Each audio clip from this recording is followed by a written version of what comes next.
जय गुरुदेव। जय गुरुदेव। जय गुरुदेव। जय गुरुदेव नाम किसका, जय गुरुदेव नाम किसका, प्रभु का पावन नाम, प्रभु का पावन नाम। जय गुरुदेव।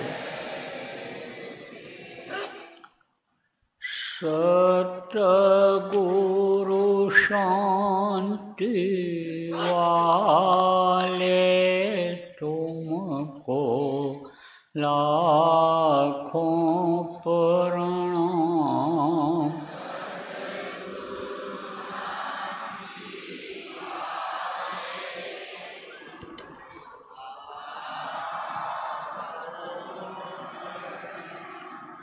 भक्तों के रखवाले तुमको लाखों प्रणाम।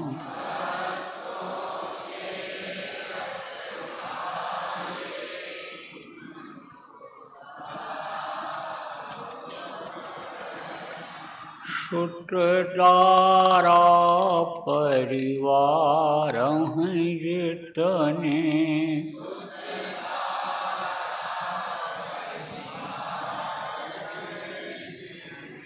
सबके प्रेम बटोर हैं सपने।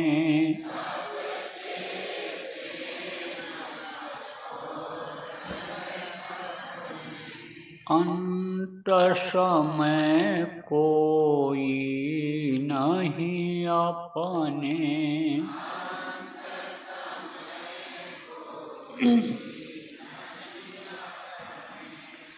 भव पार लगाने वाले तुमको लाखों प्रणाम।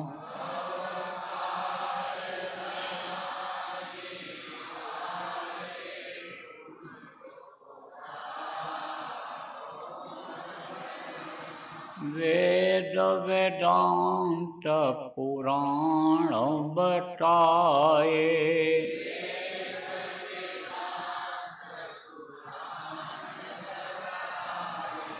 सदाचार सतसंग गाए।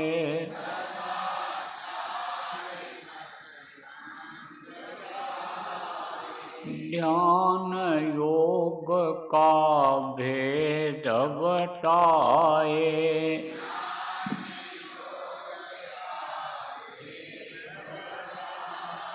ज्योति जगाने वाले तुमको लाखों प्रणाम।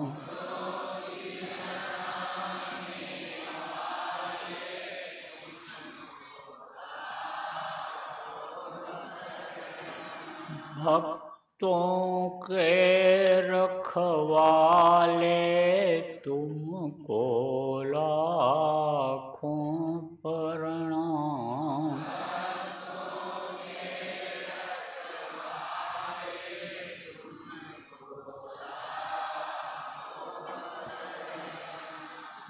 भक्तों पर हैं तुम्हारे लोचन,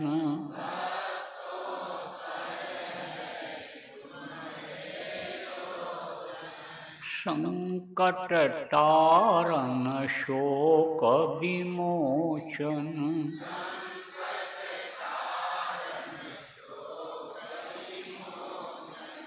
गुरु तुम ही पापों के मोचन,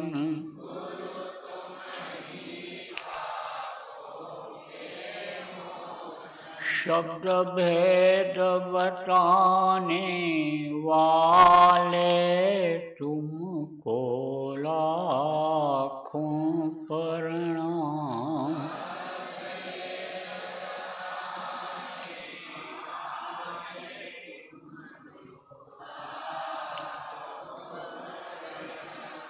भक्तों के रखवाले तुमको लाखों प्रणाम।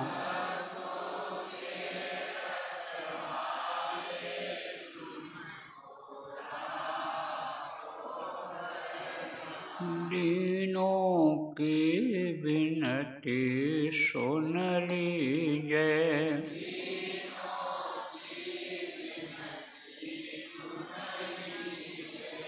किंकर जानी कर कृपा कीजिए।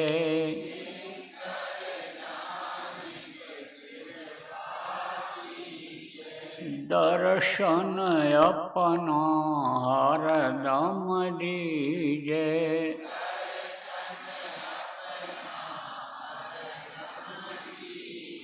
यम त्रास मिटाने वाले तुमको लाखों प्रणाम।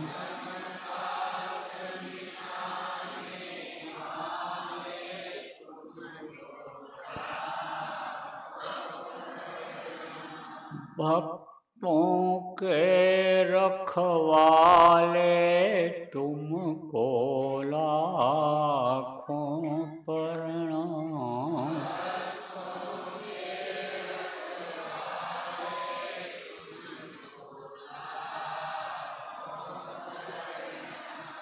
सतगुरु शांति वाले तुमको लाखों प्रणाम।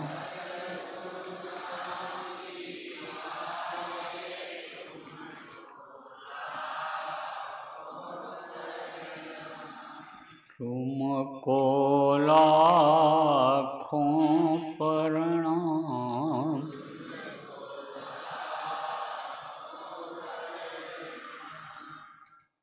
जय गुरुदेव।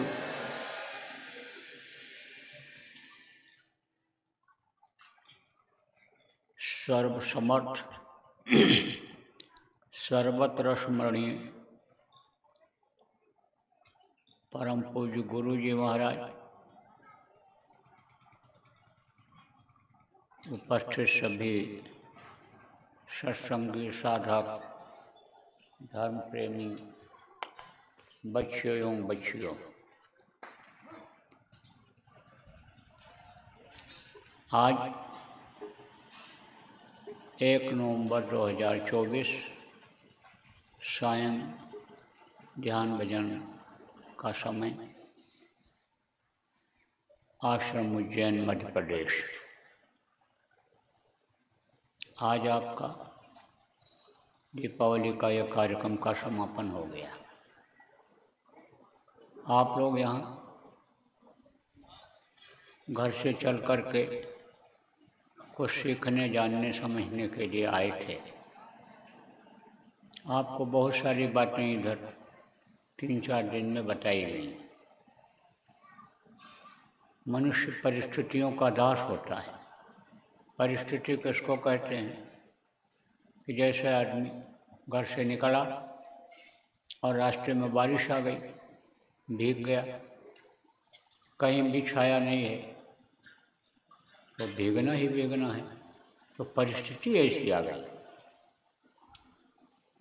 तबीयत खराब हो गई, परिस्थिति ऐसी आ गई, दवा नहीं मिल रही है। आप जितने भी लोग बैठे हो यहाँ, एक जगह के तो हो नहीं, कई जगह के हो। अन्य अन्य प्रांतों के भी कुछ लोग आ जाते हैं। तो हर जगह का खाना पीना, उठना बैठना, बोली बानी एक जैसा नहीं रहता है। कहीं मराठी बोली जाती है, कहीं गुजराती बोली जाती है, कहीं बंगाली बोली जाती है, तो कहीं उड़िया बोली जाती है और कहीं हिंदी बोली जाती है। तो जहाँ जैसी बोली है वैसा बोलते हो, वही आपने सीखा। जहाँ का जैसा भोजन है उसको आप खाते हो। जैसे पूर्व में इधर पूर्वी प्रदेशों में बंगाल है, उड़ीसा है, वहाँ चावल ही ज़्यादा खाते हैं। इधर आपका राजस्थान है, इधर रोटी ज़्यादा खाते हैं। तो जहाँ का जैसा भोजन वैसा आप खाते हो। जहाँ जैसे देवी देवता भगवान की पूजा होती है उसी हिसाब से आप पूजा करते रहे हो। लेकिन जब सत्संग मिल जाता है तब सत्संग से निचोड़ आ जाता है। निचोड़ किसको कहते हैं? जैसे नींबू देखते हो तो नींबू के अंदर रस भरा रहता है, अब उसको ऐसे निचोड़ते हो, दबाते हो तो उसमें से क्या निकलता है? रस निकलता है। नींबू के बीज की कोई कीमत नहीं होती है, और बीज अगर पेट में चला जाए तो नुकसान करता है। नींबू का बीज बहुत नुकसान करता है। नींबू का रस फायदेमंद होता है और अमरूद का बीज फायदा करता है। अमरूद खाया जाए, बीज सहित खाया जाए तो पेट को साफ कर देता है। अंदर में जो मल जमा होता, चिकनाहट होती है, उसको निकाल देता है। तो ये जो जितने भी फल और ये जितनी भी चीज़ें बनाई गई, किसने बनाई? कुदरत ने बनाई, प्रकृति ने बनाई। समय समय पर इसमें फल आता है, और जब समय समय पर फल आता है तो वही फलदायी होता है। ये जो फ्रिज में रखा रहता है, ये जो केमिकल डाल करके, दवा डाल करके पकाया जाता है, न तो उसमें स्वाद मिलता है और न ही उसका उतना फ़ायदा मिलता है। तो आप इस बात को समझो कि जो सत्संग होता है वो निचोड़ होता है। कथा भागवत अलग होती है, प्रवचन अलग होता है, और आपके समझो राम कथा, कृष्ण कथा, महाभारत की कथा, यह कथा अलग होती है और सत्संग अलग होता है। सत्संग जल जब कोई पावे, मैलाई सब कट कट जावे। जो मैल जमा होती है, अंदर की मैल जमा होती है, मंचित बुद्धि पर जो मैल जमा होती है, आत्मा पर जो मैल जमा होती है, वो सत्संग से हटती है। देखो फिर आपकी आँखें हैं, आँखों से आप देखते हो, अब इस पर जब पर्दा लग जाता है, मैल आ जाती है, तब दिखाई नहीं पड़ता है। छोटे बच्चे होते हैं, खेलते रहते हैं, गर्मी ठंडी का असर आया, सो गए रात को, तो कीच निकलती है, गंदगी निकलती है आँखों से। तो ये दोनों पलकें ऐसे एक जगह पर रहती हैं तो वो चिपक जाती हैं, तब उसको साफ करना पड़ता है। सुबह बच्चा उठता है, आँख खोलता है तो दिखाई नहीं पड़ता, तब रोता है, तब मजाती है, कहती अरे आँख चिपका हुआ है, इसकी सफाई करनी चाहिए। जब सफाई करती है दिखाई पड़ता है। कहते हैं मोतियाबिंद हो गया, जाला पड़ गया, माड़ा पड़ गया, रतौंधी हो रही है। तो ये सब क्या है? ये सब पर्दा ही गंदगी है। अब हर कोई उसको साफ नहीं कर सकता। माँ को जानकारी होती है, बड़े बूढ़े जो घर में होते हैं उनको जानकारी होती है कि बच्चे की आँख की सफाई कैसे करेंगे। डॉक्टर को मालूम होता है कि भाई ये पर्दा को हम कैसे हटाएंगे, ऑपरेशन कैसे करेंगे, तब वही कर पाता है। ऐसे अंतरात्मा की सफाई वाला जब कोई मिल जाता है, समझाने वाला, बताने वाला मिल जाता है, और सफाई करने वाला मिल जाता है, जिनको सतगुरु वैद्य कहा गया, तब अंतरात्मा की सफाई हो जाती है। और अंदर की जो आँख कर्मों से बंद हो जाती है। जीवात्मा के बारे में आपको बताया गया कि जीवात्मा इन्हीं दोनों आँखों के बीच में बैठी हुई है, एक आँख उसमें है और वो बंद है। जीवात्मा में बहुत पावर है, क्योंकि वो प्रभु की अंश है, प्रभु का एक छोटा सा टुकड़ा है, तो उसमें बहुत ताकत है, लेकिन वो अपनी ताकत को भूल चुकी है। जैसे आप कहीं आँख से देखते हो, दूर तक आपको दिखाई पड़ता है, लेकिन मोतियाबिंद वाला आदमी नज़दीक के ही आदमी को नहीं पहचान पाता है। अंधा आदमी देख ही नहीं पाता है किसी को। ऐसे ही देखने के दिव्य दृष्टि जिसको कहा गया, जिसको आत्मचक्षुषो नेत्र कहा गया, जिससे शिव का लोक सीधे दिखाई पड़ता है, वो बंद है। तो उसकी सफाई जब हो जाती है, आप ये समझो सत्संग से जानकारी होती है और उसकी जब सफाई हो जाती है तो शिव जी का दर्शन इस मनुष्य शरीर में ही होता है। क्यों? क्योंकि ये मनुष्य शरीर एक मंदिर की तरह से है। ये इसी को मुसलमान फ़कीरों ने आप समझो जिस्मानी मस्जिद कहा है, इबादती मस्जिद कहा है इसको। स्पिरिचुअल मास्टर जो हुए उन्होंने कहा लिविंग ऑफ गॉड। आप ये समझो कि ये टेम्पल ऑफ लिविंग गॉड इसको कहा है कि ये मंदिर है भगवान का, इसमें निवास रहता है, प्रभु का निवास रहता है, वो निवास करते हैं, तो ये मानो मंदिर है। अब आप ये समझो कि इसी में सब कुछ भरा हुआ है, सारा खजाना इसी में भरा हुआ है। जो इच्छा कीन्ही मन माही और हरि प्रताप का दुर्लभ नहीं। पहले के समय में देखो जिस चीज़ की इच्छा लोग करते थे वो इच्छा पूरी हो जाती थी, तो इच्छा शक्ति बढ़ जाती है, आत्मा का बल बढ़ जाता है। इसलिए ये इच्छाएं दुनिया की तो पूरी होती ही होती हैं, ऊपर के लोगों के जाने का भी रास्ता खुलता है। और वो भी इच्छा जो आदमी की रहती है कि भाई हमको भगवान मिल जाए, भगवान का दर्शन हो जाए, तो दर्शन भी होता है। और हुआ भी तो इसी मनुष्य शरीर में ही हुआ, इसी में होता है। कहा ना कबीर साहब ने कि ज्यों तिल माही तेल है, ज्यों चकमक में आग, तेरा साईं तुझ में जान सके सो जान। जैसे चकमक में आग होती है, बाहर से नहीं दिखती है, जैसे तिल में तेल होता है, बाहर से आप समझो कि नहीं दिखाई पड़ता है, जब उसको पेरते हैं तेल निकलता है तब दिखाई पड़ता है। इसी तरह से इसी मनुष्य शरीर में मालिक का दर्शन होता है, प्रभु का दर्शन होता है। अब आप सोचो कि भाई ये दुनिया किसने बनाया होगा, नहीं जानते हो तो पूछोगे किसी से तो वो ये कहेगा भगवान ने बनाया है। अब अगर ये कह दिया जाए कि दुनिया बनाने वाला आपको मिल जाएगा, तो जब दुनिया बनाने वाला मिल जाए तब दुनिया की चीज़ों के लिए तरसना पड़ेगा। एक एक चीज़ को मांगते हो, एक एक चीज़ के लिए दिन रात दौड़ते रहते हो। जिंदगी का जीने का ये कीमती समय आप निकाल देते हो। आए थे हरि भजन को ओटन लगे कपास, आए थे किस काम के लिए, मनुष्य शरीर दिया किस काम के लिए। माँ के पेट में दिन रात रट लगाते रहे कि अब प्रभु कृपा करो यही भांति, और सब तज भजन करो दिन राति, या प्रभु बाहर निकालो। मैं भजन करूँगा, समर्थ गुरु की तलाश करके रास्ता ले करके दिन रात भजन पूजन करूँगा, मुझको बाहर निकालो। आए थे इस काम के लिए, मांगा था मनुष्य शरीर इस काम के लिए, और दुनिया की चीज़ों को मांगने लग गए, दुनिया की चीज़ों के लिए परेशान हो गए। और मांगते भी किससे हो कि जो खुद न दे पावे, खुद न दे पावे। मांगते किससे हो, जो दूसरे से मांगता रहता है। किससे मांगता रहता है, जिससे यानी सब लोग मांगते हैं। जो सबका दाता है, पति यानी परमेश्वर जिसको कहा गया, प्रभु सृजनहार जिसको कहा गया, जो सबका दाता है, वो उससे मांगते रहते हैं। तो मंगता से कहीं मांगा जाता है?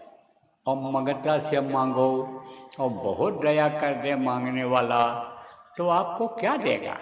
अरे जो उसके पास होगा वही तो देगा। बाकी आपको बड़ी चीज़ उससे कैसे मिल सकती है? सोना चांदी हीरा मोती जवाहरात न तो मंगता कोई कोई देता है और न ही आपको दे पाएगा। तो छोटा मोटा चीज़ दे देगा। रुपया 2 रुपया मांगने वाले से मांगोगे कि हमको ज़रूरत है, भूखे हैं, प्यासे हैं, ज़रूरत है, दे दो, तो वही वो दे देगा। ऐसी चीज़ें आपको दे देगा कि जो आपके काम नहीं आने वाली चीज़ है। अब ऐसी ही चीज़ों को आप मांगते रहते हो, भागते रहते हो, दौड़ते रहते हो, दिन रात जीवन के कीमती समय को निकालते रहते हो। अब अगर देने वाला मिल जाए, जो सब कुछ दे सकता है, वो अगर मिल जाए आपको, तब कोई चीज़ की कमी रहेगी ना? इस दुनिया में किसी चीज़ की कमी रहेगी। और न ये शरीर छोड़ने के बाद फिर आपको कोई अन्य तकलीफ होगी। और अगर यह दुनिया की चीज़ों को मांगते रहोगे और दुनिया के सुख सुविधा में लगे रहोगे, इस शरीर को ही अन्य समझो सुखी बनाने में समय देते रहोगे, तो ये शरीर तो आपके काम आने वाला नहीं है। इस चीज़ को याद करना है आज कि ये शरीर एक दिन तो हमको छोड़ना ही छोड़ना पड़ेगा। जिस चीज़ को आप भूल रहे हो उसी चीज़ को तो आज आपको याद करना है कि ये दिन रात जो आ रहे हैं ये चूहे हैं, चूहे। रात अभी होगी तो रात क्या है? काला चूहा है। और जब दिन होगा कल तो उजाला हो जाएगा तो सफ़ेद चूहा है। तो सुबह जब सत्संग में आए थे आप लोग और बैठे थे, समाप्त हुआ तो उजाला हो गया था, सूरज निकल आया था। और अब आप आए हो, सूरज ढल रहा है। शाम को आप आए हो, सूरज ढल रहा है। तो सफ़ेद चूहे ने आपका एक दिन निकाल दिया। कल तारीख बदल जाएगी, रात को बदल जाएगी तारीख। कल शनिवार हो जाएगा और शुक्रवार है। ऐसे ही ये दिन रात जो आते हैं ये उम्र को काट करके ख़त्म कर दे रहे हैं। सुबह आपको सत्संग में सुनाया था कि पहले के समय में उम्र लोगों की ज़्यादा होती थी। 1,00,000 वर्ष की उम्र सतयुग में मनुष्य की होती थी। त्रेता युग जब आया 10,000 वर्ष की उम्र होती रही। और द्वापर युग जब आया तब आदमी की उम्र 1000 वर्ष की हुई। और कलयुग में 100 वर्ष की उम्र बताई गई। और इस समय 100 वर्ष भी लोगों का पूरा हो पाना बड़ा मुश्किल है।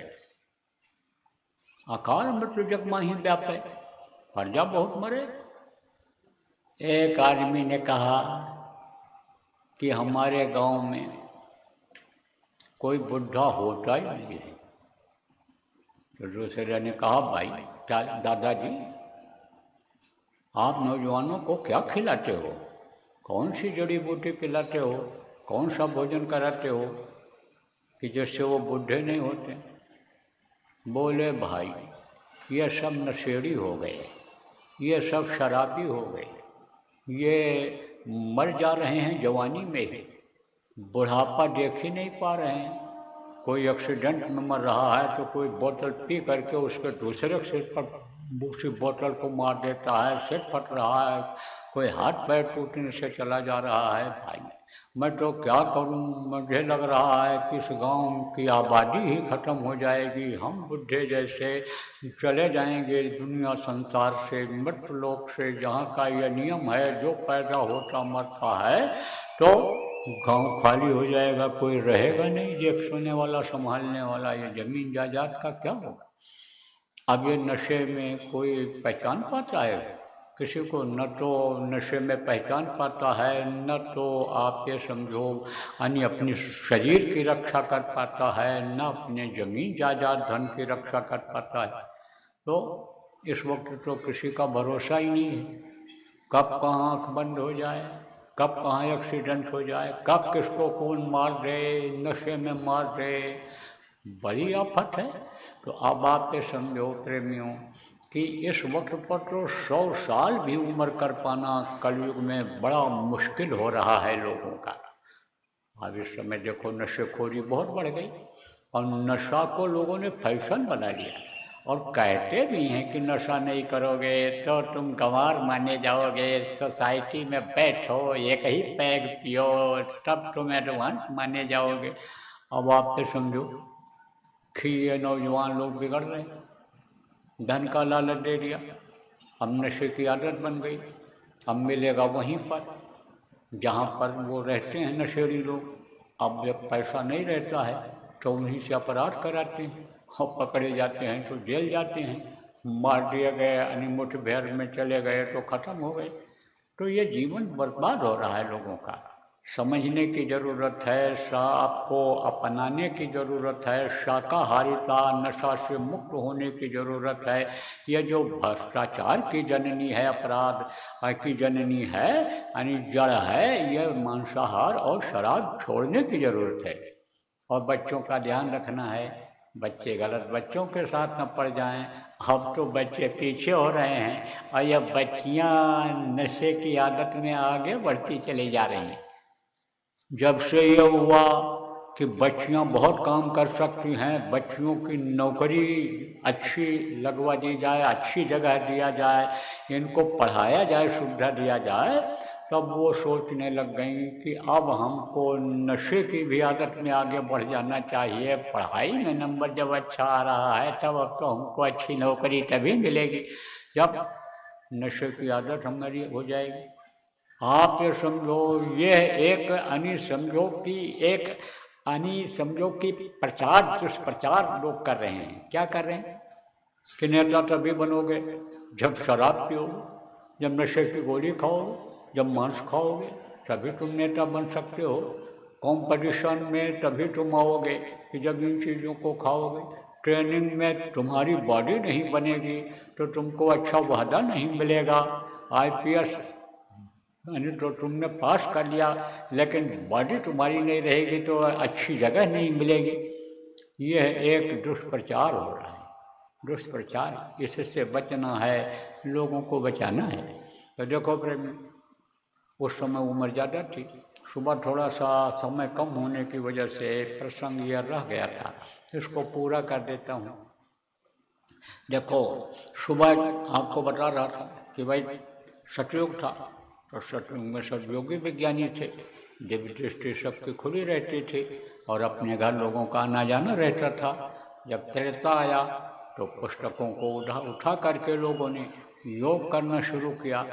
अब जब द्वापर आया तो द्वापर में क्या हुआ, उसमें कामयाबी जब नहीं मिली तब आप पे समझो कि ये जब तब ये शुरू हुआ। शुरुआत तो वो त्रेता से ही हो गई थी। आप समझो जैसे कलयुग जब जाने को होगा तो कलयुग का पूरा असर आएगा। ऐसे अच्छाई का भी आता है और बुराइयों का भी आता है। तो शुरुआत तो वहीं से हो गई थी। तो ये योग यज्ञ और ये सब लोग करने लग गए। इधर जब व्यास मुनि आए तब उन्होंने मूर्तियाँ आप पे समझो बना दिया। किस लिए बना दिया? ध्यान के लिए ही बना दिया। आपको बताया था सुबह कि ध्यान लगाने की यह आदत यानी सतयुग से ही लोगों ने डाली थी, ध्यान ही लगाते थे। यदि आपको बताया था कि माँ के पेट में ही ध्यान लगाना बच्चा जान जाता है, सीख जाता है, ध्यान में उसको दर्शन होता है भगवान का। इसलिए आप ये समझो ध्यान को तो लोग जानते ही हैं। और यह भजन वाली जो बात है, यह भजन तो बाद में आया। इसका यानी समझो आविष्कार किसने किया? संतों ने किया। संत कौन होते हैं यह भी आपको बता दें। जिसको यह मालूम हो जाए कि यह दुनिया नासवान है, ये एक दिन ख़त्म हो जाएगी, या ये इन आँखों से जितनी भी चीज़ें दिखाई पड़ती हैं वो आँखों से दूर हो जाएंगी, ओझल हो जाएंगी। एक दिन हमारी ही आँख बंद हो जाएगी, सब कुछ छूट जाएगा। इतनी ही जानकारी हो जाए उसको मुनि कहते हैं। आप समझो जो साधना के द्वारा ब्रह्मा विष्णु महेश तक पहुंच जाते हैं उनको देवर्ष कहते हैं। उसके आगे योगी, जो ब्रह्म स्थान तक पहुंच जाते हैं योगी कहलाते हैं। और जो पार ब्रह्म तक पहुँचते योगेश्वर कहलाते हैं। और जो सतदेश तक पहुंच जाते हैं, जो लोक तक पहुंच जाते हैं, उनको आपके समझो संत कहते हैं। और फिर वहाँ आना जाना, हालांकि उधर आने जाने में कोई दिक्कत नहीं होती है। जो उधर के लोग हैं, जैसे सतलोक है, अलख लोक है, अगम लोक है, नामी लोक है, तो वहाँ तक का जिनका बराबर आना जाना रहता है, आप ये समझो वो परम संत कहलाते हैं। तो उधर आने जाने में दिक्कत नहीं होती। जो वहाँ पहुँच जाते हैं सतपुरुष उनसे खुद कहते हैं कि तुम चले जाओ, घूम जाओ, उधर टहल जाओ। उधर के जितने भी लोग हैं सब दयाल लोग हैं, वो नासमान हैं, वो कभी ख़त्म होने वाले नहीं हैं। और ये जो वहाँ के नीचे के लोग हैं यह समझो कि अविनाशी नहीं है। ऊपर के लोग नासमान, मतलब ऊपर के लोग अविनाशी हैं, एक तरह से ख़त्म नहीं होते हैं। और ये नीचे का जो है ये ख़त्म होने वाला है, ऐसा समझो आप। सरल भाषा में समझ लो। ऊपर के लोग कैसे कैसे रहते हैं, सिमटाव नहीं होता है। होने को तो जो अनामी प्रभु हैं चाहें तो समेट लें, लेकिन समेटते नहीं हैं। महाप्रलय जब होता है तो नीचे के सब समेट जाते हैं। हालांकि जब से धरती बनी, आसमान बना, विस्तार हुआ, महाप्रलय का तो कोई ऐसा दिखा नहीं कि महाप्रलय हुआ हो। तो आप ये समझो, लेकिन सिमटाओं में ये सब आते हैं। तो ये समझो आप प्रेमियों कि वहाँ जो पहुँच जाते हैं संत कहलाते हैं, सतलोक पहुँच जाते संत कहलाते हैं, फिर वो परम संत हो जाते हैं। इनका दर्जा अलग अलग होता है। अब संतों का आगमन कब हुआ और संतों ने क्या बताया, ये भी आपको बता देता हूँ। देखो प्रेमियों, आपको बता रहा था, सुबह का ही प्रसंग थोड़ा सुना देता हूँ। देखो, मूर्तियाँ किसने बनाया? व्यास जी ने बनाया। किस लिए बनाया? कि मूर्तियों की आँखों में ये लोग आके देखेंगे। जैसे छोटे छोटे बच्चों को माताएं लेकर जाती हैं, कहती भैया देखो देखो वो भगवान को देखो, वो आँखों से देखो, वो देखो भगवान। मूर्तियों को दर्शन कराते, कहते दर्शन करो दर्शन करो दर्शन करो, और दर्शन के हिसाब से ही लोग जाते हैं।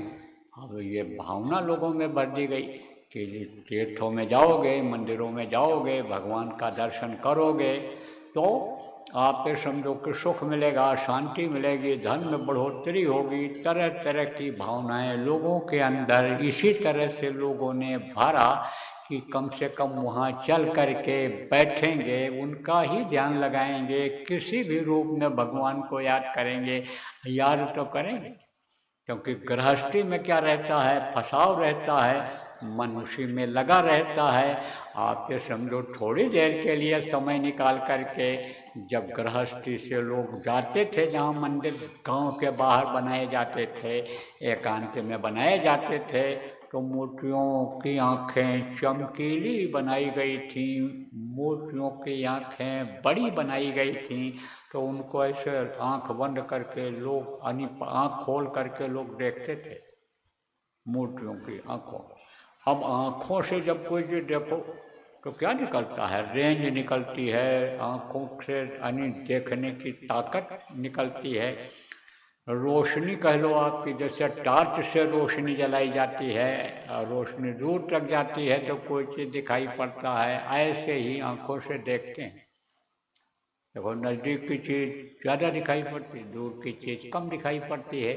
तो इससे वो जो रेंज निकलती है वो जाती थी, टकराती थी किससे? मूर्तियों की आँखों से। तो ये आँखें भी चमकीली हैं और मूर्तियों की भी आँखें चमकीली। तो दोनों आँखें जब मिलती थीं तो जैसे कांच के ऊपर टॉर्च जलाओ तो उसका प्रतिबिंब बनता है, परछाई बनता है, ऐसे परछाई बनती थी। और परछाई बनती थी, वो परछाई जब हटती थी तब समझो कि ऊपर का रास्ता खुल जाता था। अंधेरे से फिर रोशनी, जहाँ कभी अंधेरा जहाँ कभी आप समझो कि अंधेरा होता ही नहीं है, उन लोगों में ये जीवात्मा जाने लग जाती थी। अब जब समय बीता तो जैसे आप पूजा पाठ का और रामलीला रासलीला का यह सब बदलता चला जा रहा है। पहले राम सीता हनुमान यह सब आदमी पाठ करता था। आप ये समझो कि उनको लोग श्रद्धा से देखने के लिए जाते थे। और अब तो जो भी है सब टीवी में ही, उसी में रामायण, उसी में महाभारत, उसी में राम कथा, उसी में कृष्ण कथा, उसी में महाभारत का घमासान सब होने लग गए।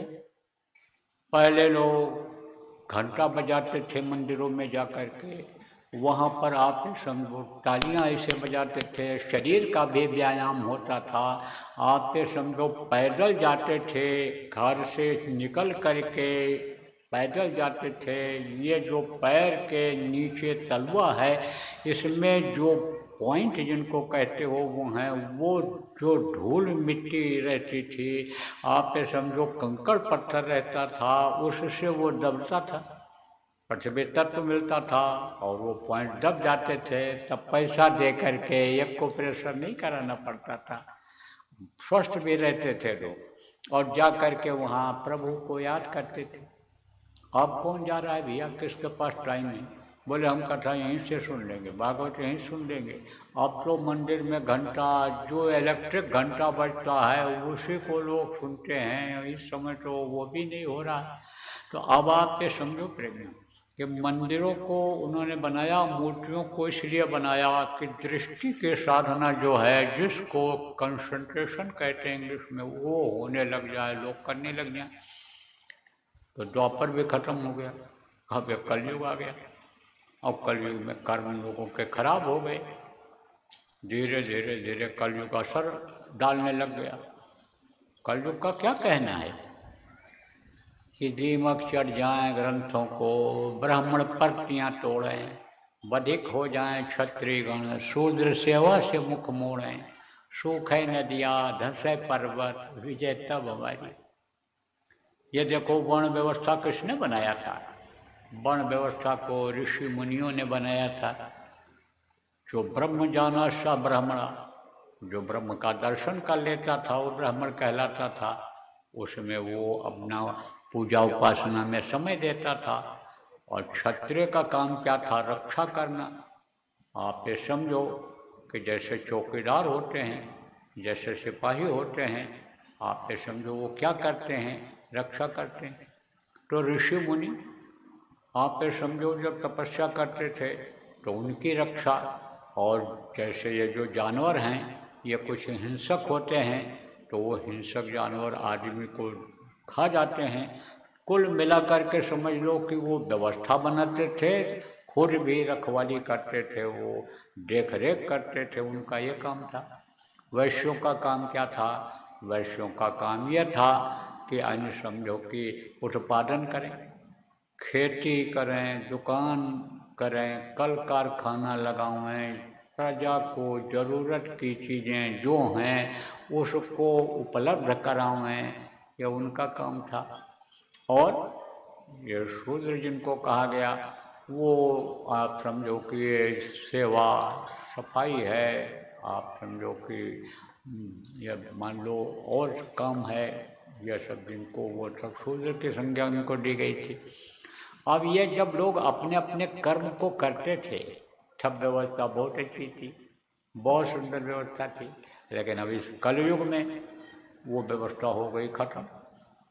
जहाँ से ताकत मिलने का था, जहाँ से शिक्षा मिलने की थी, जहाँ से आप समझो ऊर्जा मिलने की थी, वो चीज़ आई नहीं लोगों में।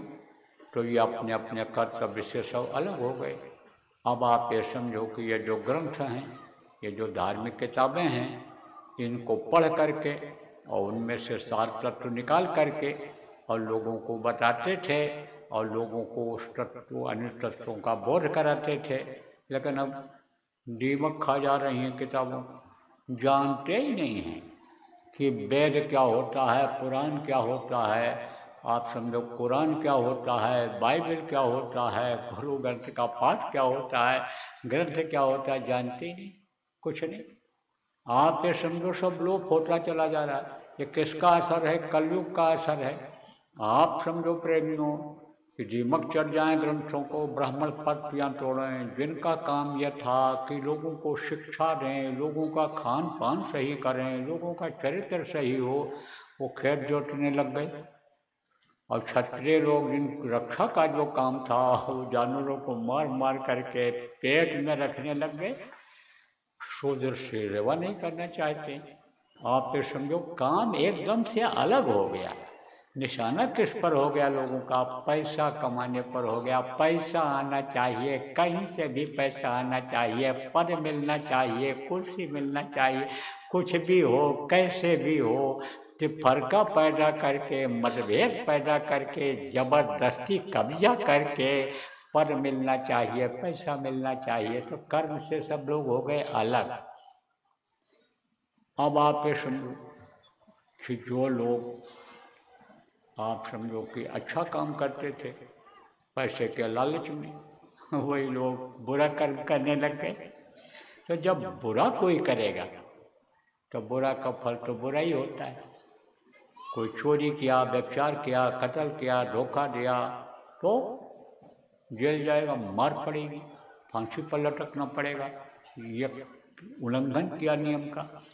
ऐसे ही जैसे देश का नियम बना है उसका उल्लंघन किया तो सजा मिलती है, ऐसे प्रकृति का नियम, कुदरत का नियम बना हुआ है, उसके नियम के खिलाफ लोग काम करने लग गए तो कर्म लोगों के हो गए खराब। तो कर्म खराब जब हो जाते हैं तब शरीर छोड़ने के बाद सजा मिलती है, यमराज के सामने पेश होना पड़ता है।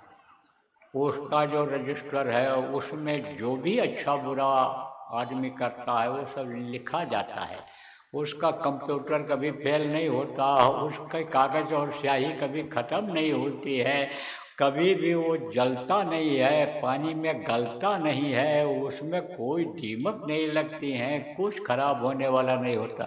सबका काम राम झरोखे बैठ कर सबका मुजरा ले और जाकी जैसी चाकरी हुआ को वैसा दे, कर्मों का फल वो देता है।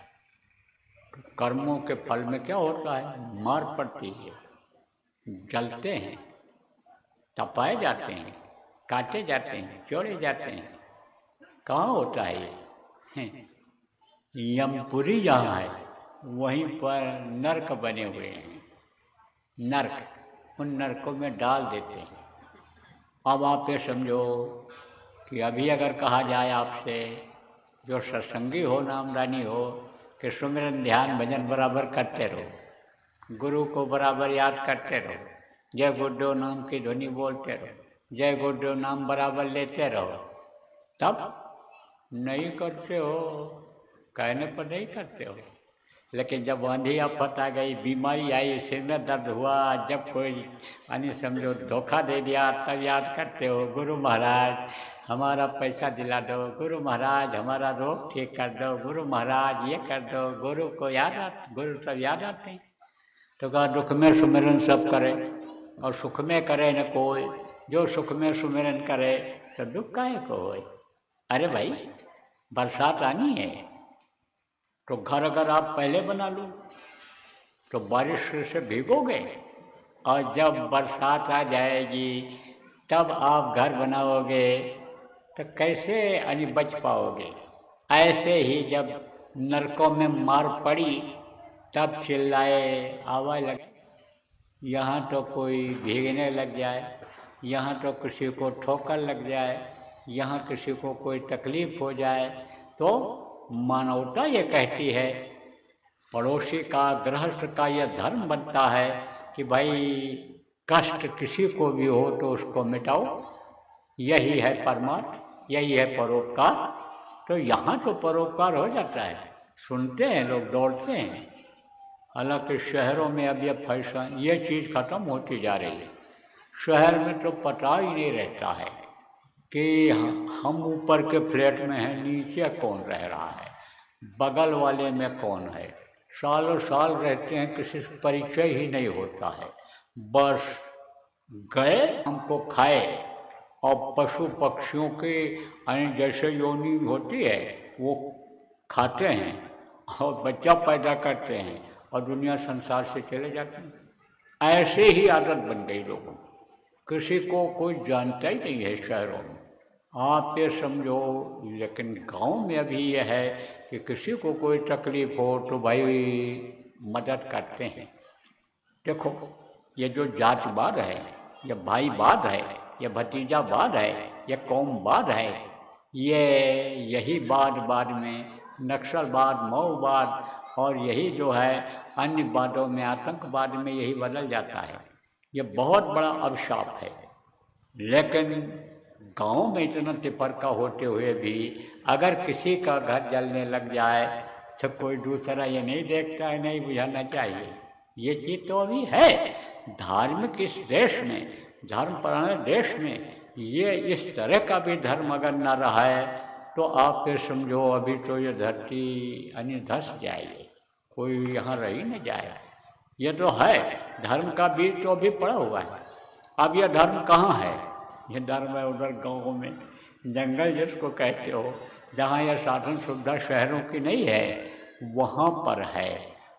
आप समझो इसमें जो ज़्यादातर लोग आप बैठे हुए हो गांव के ही हो, बड़े शहर के लोग, यानी समझो कि अगर आते भी हैं तो समझो कि इतना समय न तो दे पाते, न इतनी सेवा करते, न इतनी व्यवस्था कर पाते हैं। वो तो बस दुआ आशीर्वाद लेने के लिए आते हैं। तो आप समझो प्रेमी कि यानी धार्मिक भावना लोगों में है यहाँ, और एक दूसरे की मदद करते हैं। आग लग जाए, अभी आग लग जाए तो ये कोई नहीं देखता है कि ये हिंदू का घर है कि मुसलमान का घर है कि पंडित जी का घर है कि ये ठाकुर साहब राजपूत जी का घर है कि ये वैश्य शूद्र का घर है। यह फर्ज कहता है कि हमारा कि भाई आग बुझाओ, मदद करो। किसी के पास नहीं है खाने को तो उसको खाने को दो, कपड़ा नहीं है तो कपड़ा दे दो। तो यहाँ मानवता है, लेकिन वहाँ कुछ नहीं है। कहाँ? नरकों में। वहाँ कोई सुनने वाला है? कोई नहीं। मार जब पड़ती है तो आप समझो 100 कोस तक, 200 मील, 300-400 किलोमीटर करीब हो गया, वहाँ तक आवाज़ जाती है। कोई बचाने वाला है? कोई नहीं बचाने वाला। कौन जाए वहाँ बदबू में, कौन जाए वहाँ चिल्लाहट में, कौन जाए वहाँ अन्य तकलीफ झेलने के लिए। वो तो जब संतों के जीव कहीं फंस जाते हैं, तब आपको जो मैं बताया कि संत जिसको पकड़ते हैं छोड़ते नहीं हैं, तो उनको जो है उसमें जाना पड़ता है, क्योंकि वो अपना बच्चा मान लेते हैं, जिसको नामदान देते हैं उनको जाना पड़ता है। जैसे कीचड़ में बच्चा गिर जाए, आप समझो लेट्रिन के गड्ढे में गिर जाए, तो बाप उसमें घुस कर निकालेगा कि नहीं निकालेगा? निकालता है। नानक साहब थे तो उन्होंने उनका जो एक जीव था वो नर्क चला गया, तो नर्क में निकालने के लिए गए। तो नर्क में घुसे नहीं, पैर लटका दिया इसे और कहा पैर का अंगूठा पकड़ ले, आ जा बाहर। निकला तो उसने क्या किया, नर्क के जितने भी जीव थे सब के लिए आवाज़ लगा दिया। कहा तुम एक दूसरे का पैर का अंगूठा पकड़ो, और मैं गुरु जी का अंगूठा पकड़ने जा रहा हूँ, निकल चलो, मौका अच्छा है। अब ऐसे पार करने वाले, निकालने वाले कोई यहाँ आएंगे नहीं, बहुत अच्छा मौका मिला है, निकल चलो। नानक जी ने कहा ये तू क्या कर रहा है? तेरे लिए मैं आया हूँ, किनके लिए आया हूँ? तब उसने कहा आप तो दीन बंधु हो, दीनानाथ हो, आपके पास तो छोटी मोटी जहाज नहीं है, आपके पास तो बहुत बड़ी जहाज है। यह नर्क के जीव क्या स्वर्ग वैकुंठ और जितने भी लोकों के जीव हैं, ये सब उसमें अगर बैठ जाएं तो भी जगह खाली रहेगी। और आप दयालु कहलाते हो, दीन बंधु कहलाते हो, आप समझो गरीब परवर कहलाते हो, तो आप इन पर दया नहीं करोगे, ऐसा है ऊपर तो कौन करेगा? दया करो, हमारे साथ इन पर भी दया करो। तो नानक जाए अंगूठा बोरा, और सब जीवन का किया निबेरा। तब उन्होंने उद्धार जीवों का किया था।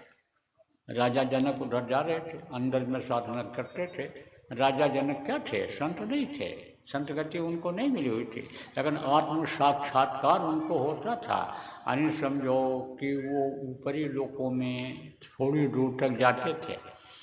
तो नाना आप समझो राजा जनक एक बार जा रहे थे, और आवाज़ सुना उन्होंने, जब मार पड़ रही है, चिल्ला रहे हैं, तब गए देखे, तब बोले भाई क्यों मार रहे हो उसको? अरे कर्म किया इन्होंने तो इनको सजा मिल रही है। कहे कि ये छुटकारा कैसे पाएंगे? बोले तो यमराज बताएंगे। तो यमराज से पूछा भाई ये जीव कैसे छुटकारा पाएंगे? बोले कि कोई संत अपने आध्यात्मिक शक्ति में से, साधना में से अगर इनको कुछ दे तो ये बच सकते हैं। तो उन्होंने अपनी 2.5 घड़ी की साधना का फल उनको दिया। अब सोचो आप ये जो साधना करते हो, नाम की कमाई जो करते हो, इसका कितना बड़ा फल है, लेकिन आप समझ नहीं पाते हो, आपको समझना चाहिए। तब उन्होंने अपने 2.5 घड़ी की साधना जब दिया, तो उनका जिन पर मार पड़ रही थी, जोर जोर से चिल्ला रहे थे, उनको छुटकारा मिला। आप समझो मार से उनको छुटकारा मिला। तो नरकों में कर्मों की सजा मिल जाती। अब जब ज़्यादा लोग नरक जाने लग गए तब उनको दया आ गई। किसको दया आई? प्रभु को, जिनके अंश हैं ये जीवात्माएं, सब उन्हीं के अंश है। जैसे कोई लड़का किसी का हो, 4 बच्चे हों, एक जेल चला जाए, अब वहाँ से चिल्लाता रहे है तो उसको छुड़ाने की कोशिश करेगा, निकालने की नहीं करेगा। न वो जा पावे तो वकील भेजेगा, किसी और को भेजेगा, और फिर कानूनी प्रक्रिया उसकी होगी, और फिर उसके बाद फिर वो जेल से बाहर आएगा। ऐसे ही ना अनि समझो कि जब आवाज़ लगी और उस प्रभु के पास पहुंची जो सबका सृजनहार है, तब उसने किसको भेजा? संतों को भेजा। आप ये समझो कान ऐसी दशा देख जीवों की, सतपुरुष ने की दया महान, संत रूप हुए जग में आए, सतलोक का पता बतान, सुरत शब्द का सच्चा मार्ग, संत मता का किया बखान, और शब्द शब्द सीढ़ी रच डाला, चढ़ चढ़ पहुँचो अगम ठिकाना। ये जो शब्द है उतर रहा है और सीढ़ी सीढ़ी से उतर रहा है। ऊपर से ये समझो जीवात्माएं जो उतारी गई शब्द के द्वारा ही उतारी गई, लेकिन सीधे अगर मृत्युलोक में उतार दी जाती सतलोक से तो यहाँ पर रुक न पाती। यहाँ पर बड़ी तकलीफ है, यहाँ पर समझो बहुत कष्ट है, तो वो रुक न पाती। जैसे मान लो कोई पहाड़ के ऊपर रहता है, तो ये जो शरीर है आदमी का, कहते हैं ना परिस्थितियों का दास होता है, ये ऐसे परिस्थितियों का दास हो जाता है, इसकी आदत बन जाती है। अब इधर ठंडी जब शुरू होगी तो कान में हर कोई नहीं बांधता है, लेकिन कान में उतनी ठंडी नहीं लगती है। जहाँ पर कपड़ा पहनते हैं यहाँ कलेजे में लगती है, पेट में लगती है, सीने में लगती है, जो ढका हुआ रहता है, और कान की आदत बन जाती है। हाथ की भी ऐसे आदत बन जाती है ज़्यादातर। तो आप ये समझो प्रेमियों कि आदत बन गई, वहाँ रहने से आदत बन जाती। अब उस ठंडी जगह से एकदम गर्म जगह पर अगर किसी को भेज दिया जाए तो गर्मी से दाने निकल आएंगे, ये झुलस जाएंगी चमड़ियाँ, ये दर्द करेंगी, फफोले पड़ जाएंगे। और अगर नज़दीक में धीरे धीरे भेजा जाए तो सहन होता जाएगा। टेम्परेचर जैसे होता है हाई टेम्परेचर और मीडियम टेम्परेचर, लो टेम्परेचर, गर्मी जैसे होती है ना, ऐसे धीरे धीरे धीरे कोई चीज़ में गर्मी दी जाती है, धीरे धीरे उसका कम किया जाता है। तो इसी तरह से धीरे धीरे धीरे धीरे इनके अंदर सहनशीलता आ गई ऊपर से। तो यह शब्द के द्वारा ही जीवात्माएँ उतारी गई, और शब्द के द्वारा उतारी गई, एक ही रास्ते से इस मनुष्य शरीर में उतारी गई, और एक ही रास्ते से इसमें से निकल करके ऊपर जाएंगी। और जब ये ऊपर जाएंगी तब इनकी गर्मी, तब इनके तपन, तब इनकी परेशानी जीवात्माओं की दूर होगी। तो उसको बताने के लिए, उसको समझाने के लिए फिर संतों को उन्होंने भेजा। अब आप ये समझो कि आपके सामने अगर कोई घोड़ा गधा आ जाए, कोई पक्षी आ जाए और वो उपदेश करने लग जाए, वो सब बातें बताने लग जाए, तो आप विश्वास नहीं करोगे। और आपके बीच में ही आदमी जब आता है, जैसे ये सब संत आए, गुरु महाराज आए, जैसे और लोग आए, जब वो आए बताए और समझाए कि तू बहुत दुखी है सूरत, तू महादुखी, तू हम जानी तू बहुत दुखी है, और तेरा दुखिया दूर इस तरह से हो जाएगा कि जब तू अपने प्रभु के पास पहुँचेगी तब तेरा दुख दूर हो जाएगा, मैं तुझको लेने के लिए आया हूँ। और विश्वास जब हो गया तब तैयार हो गई जब चलने के लिए, तो आप ये समझो कि रास्ता दे दिया उन्होंने, शब्द पकड़ा दिया। यह ध्वन्यात्मक नाम जो आपको दिया गया, आज कुछ लोग नए आए हैं, कह रहे थे नामदान लेने आया हूँ, सुबह नामदान हुआ नहीं, और सुबह बेचारे आए थे तो नामदान उनको दे दिया जाएगा। तो ये शब्द जो ध्वन्यात्मक नाम जो आपको ये बता दिया गया 5 नाम, आप ये समझो कि ये इसकी सीढ़ी हो गई। अब इस सीढ़ी से अपने घर, अपने प्रभु के पास पहुंच सकते हैं। तो आप जिन लोगों को ये नामदान मिल गया, आप समझो कि ये रास्ता मिल गया कलयुग का, कि कलयुग केवल नाम आधारा, सुमे सुमे नर उतर नहीं पारा। उससे आप पार हो सकते हो। भवसागर में फिर डूबने उतराने से पार हो सकते हो। इस समय उसके लिए मनाही हो गई। किसके लिए मनाही हो गई? कलयुग योग यज्ञ नहीं जाना, एक आधार नाम गुणगान। योग यज्ञ से नहीं कुछ हो सकता है, क्योंकि उम्र आदमी की कम हो गई।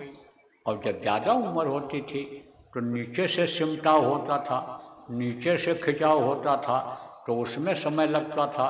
खींचते खींचते यहाँ तक पहुँचते थे। अब आप ये समझो कि 10,000 वर्ष की उम्र खप जाती थी लोगों की। 1000 वर्ष की उम्र खप गई लोगों की, तो 100 वर्ष की उम्र में कैसे वहाँ पहुँच पाएगा? इसलिए आँखों के नीचे की साधना महात्माओं ने, संतों ने, गुरु महाराज जैसे लोगों ने इसको खत्म कर दिया। कहाँ आँखी मध्य पाखी चमके, और पाखी मध्य द्वारा और ते द्वारे दूरबीन लगावे उतरे बहुत जल पा रहा है। इन दोनों आँखों के बीच से जो रास्ता गया हुआ, यहाँ तुम देखो, दृष्टि को टिकाओ, ध्यान लगाओ, यहीं से तुम्हारा काम बन जाएगा। तो आसान किया है, इतना आसान हो गया कि अब इससे आसान और कोई तरीका ही नहीं है। गुरु महाराज ने बताया, एक बार कहा तुम इसको अगर नहीं कर सकते हो, इसको भी नहीं कर सकते हो। कि जिसके करने के लिए न घर छोड़ना है, न ज़मीन जायदाद छोड़नी है, न बच्चों को छोड़ना है, मेहनत ईमानदारी की कमाई खाना है, केवल यही करना है। ये गंदी चीज़ों से, जो मांसाहारी चीज़ें हैं, जो इस मानव मंदिर को गंदा करती हैं, केवल इन्हीं को छोड़ना है, और बाकी कुछ नहीं छोड़ना, कुछ नहीं करना है, और केवल थोड़ी देर बैठ कर के ध्यान लगाना है। बोले इतना भी नहीं कर सकते हो कि चुल्लू भर पानी में डूब के मर जाओ। तो मैं तो नया था, तो हमने कहा भाई चुल्लू भर पानी में डूब कर कैसे मरते हैं? तो एक दिन गुरु महाराज ने चुल्लू भर पानी में डूबने के लिए भी बता दूँ, लेकिन मरना मत, नहीं तो प्रेत योनि में चले जाओगे। क्योंकि घर में बहुत परेशानियां हो रही हैं इस समय लोगों, जब से यह असुला रास्ता छोड़ा उन्होंने, जब से संतों से दूर हुए, जब से सत्संग लोगों ने छोड़ा, ज्ञान की बातें नहीं मिली, अज्ञानता में, अंधकार में फंसे, तब से बड़ी परेशानी है। बहुत से लोग देखो आत्महत्या कर लेते हैं। आत्महत्या कभी नहीं करना चाहिए, कभी नहीं। अब कुछ नहीं खोजना है। आत्महत्या करने के लिए रस्सी खोजते, फांसी लगाते हैं, नशीली दवाएं खाते हैं, बहुत सी चीज़ें खोजनी पड़ती, और पानी में डूब करके मरने में कुछ नहीं खोजना है। तो अभी कोई हमारे ऊपर रिपोर्ट कर दे, कह रहे बाबा ने ऐसा तरीका बता दिया कि कुछ नहीं करना है, आत्महत्या कर लो इसी तरह से। तो भैया कहो तो हम न बताऊँ। अगर कोई मन में ये बात रखे हो तो फिर नहीं बताना है, और अगर ये कहोगे भाई हम आत्महत्या नहीं करेंगे, तब तो हम बता सकते हैं। ऐसे गुरु महाराज ने बताया था, मैं बनी बात थोड़ा बता रहा हूँ। गुरु महाराज ने बताया था कि चुल्लू में पानी ले लो, चुल्लू में, और नाक डुबो दो उसी में, बस उसी में दम फूल करके ख़त्म हो जाएगा, दम फूल जाएगा। ये 2 नाक के सुराख हैं, सुबह आपको बताया था कि इससे श्वास लेते हैं और ये प्राण चलते हैं, उसी से प्राण चलते हैं। हवा से नाक या हवा लेती है, और प्राण रूपी हवा को हवा देती है, उससे यह शरीर चलता है। तो देखो आप समझो कि ये बहुत आसान है। इससे मुक्ति और मोक्ष का कोई समझो रास्ता ही और नहीं है कि जिससे नरकों से बच जाएं, 84 में आने से बच जाएं। रास्ता जो ये है, इससे अपने घर पहुंचा जा सकता है, प्रभु का दर्शन किया जा सकता है। तो बराबर प्रेम ज्ञान भजन करते रहना, और थोड़ा परोपकारी काम ये करना कि लोगों को कराना। देखो मनुष्य का भोजन क्या है? धान, गेहूँ, चना, ज्वार, बाजरा, मक्का, दूध, घी, मेवा, मिष्ठान भगवान ने बना दिया किसके लिए? मनुष्य शरीर के लिए। आप ये समझो कि मनुष्य का भोजन ये है अब अगर मान लो जो कलयुग में कहा गया है कि अन्य प्राण है कलयुगे, अन्न में प्राण है, अन्न न खाओ तो समझो कि शरीर सूख जाएगा, शरीर साथ नहीं देगा। तो अन्न कोई न भी खिलाओ, और जो भी उसके यहाँ कोई फल फूल हो, साग सब्जी हो, दे दे, और खा ले आदमी भर पेट, भूख मिट जाए तो आशीर्वाद देता है।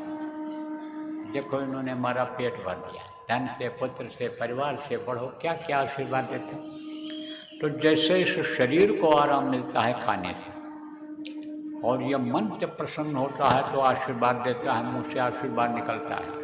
ऐसे आत्मा को जब खुराक मिलता है ये सुमिरन ध्यान भजन कराने, तो वो खुश होकर के आशीर्वाद देती है। और उसका जो आशीर्वाद होता है दुनिया के लिए तो फलता ही फलता है, लेकिन भजन ध्यान में भी उससे बरकत मिलती है। इसलिए बताना भी चाहिए, लोगों को समझाना भी चाहिए जो नामदानी है। तो ये दोनों काम आप लोग करते रहना। अब आज जो नए आए हो उनको नामदान कह दिया गया था दिन में कि दे दिया जाएगा, दे देता हूँ। अब आप लोग के समझ में कुछ बातें तो ये आ गई, और ना आई हूँ अभी तक की बातें, तो अब मोटी मोटी बात बता देता हूँ कि ये जो मनुष्य शरीर है ये भगवान ने बनाया है। किस लिए बनाया है? आप ये समझो प्रभु को पाने के लिए, देवी देवताओं का दर्शन करने के लिए, और अनहद वेदवाणी आकाशवाणी जिसको कहते हैं, जो 24 घंटे आवाज़ हो रही है उसको सुनने के लिए। और कुछ समय के लिए ये आपको मिला है, जब समय पूरा हो जाएगा तब आप कुछ नहीं कर सकते हो, न तो पढ़ाई लिखाई कर सकते हो, न कमाई कर सकते हो, न भजन भाव भक्ति कर सकते हो, कुछ नहीं कर सकते हो।